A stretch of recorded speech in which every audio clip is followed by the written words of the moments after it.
Well, last night before I was going to bed after driving 500 miles, bringing the family back from a little weekend trip, I saw a lot of people in Facebook groups commenting that all of the DJI drones were gone. One video saying they were out of business. Obviously, I knew that wasn't true. But enough people were commenting and posting that I was like, well, something's up.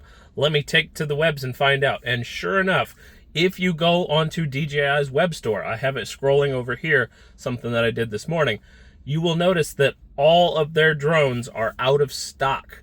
Now, are they really out of stock? No, of course not. But this is obviously DJI saying, you know what, we've had enough issues with US Customs holding onto our drones and not allowing our customers to receive them, that we're just going to call them out of stock.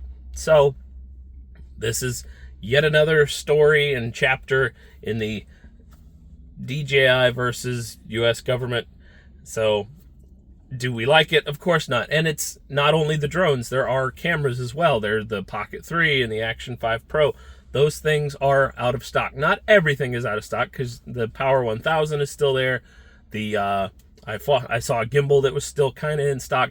But this is not boding well for us, the consumers. We are the children in this divorce that ultimately are the ones that are getting punished. Comment what you think is happening. Love you guys. Bye.